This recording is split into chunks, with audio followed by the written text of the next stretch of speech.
Byari isa 3 z'umugoroba imodoka dina ifite plaque RAF 644 yariyetse ibicuruzwa bya Burarirwa yabarangutse mu murenge wa Jabana mu kagari Kangirigi mudugudu wa Kiberinka akaba ari mu karere ka Gasabo. Iyi modoka mu byukuri nta kinyabiziga kindi ngo cyayigonze, usibye ko ngo shoferi yitaje ivatiri bari bagiye kubisikana bitewe nuko uyu muhanda unyerera kandi byari mu bihe by'imvura nibwo iyi modoka yegutse amapine maze shoferi ashatse kuyigarura nibura ngarebe yuko yagwa ruguru nibwo iyi modoka yabarangutse ku mukingo impanuka yegera inzu z'abaturage bari munsi y'umuhanda ariko kubw'amahirwe ntiyagira nimwe igeraho. Shoferi na konvayeri bari muri iyi modoka bagumyemo kubw'amahirwe y'imodoka igura ipoto y'amashanyarazi ndetse n'ibiti bigabanyiriza umuvuduko maze ibarara hafi aho ngaho. Abaturage bateye mu mazu y'impanuka yabereye babwiye ikinyamakuru Obitime News ko bumvishe ikintu cicitse hasi bose bagasohokera icyarimwe bahageze basanga ni imodoka ariko zimanuka nibwo binjiye muri iyi modoka ngo barebe ko bakuramo shoferi na konvayeri gusa kubw'amahirwe bombi basanzwe muri iyi modoka baguye igihumura kanya gato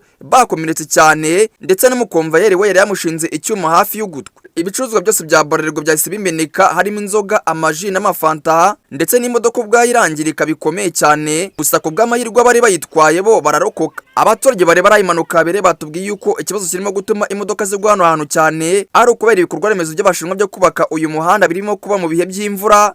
Ibi ngibi bigatuma umuhanda unyerera cyane kubera yuko ngusibye ko ari uyu nguyu ugaragaye ubusanzwe ibinyabiziga birimo kuhagwa cyane ndetse no kwanyerera.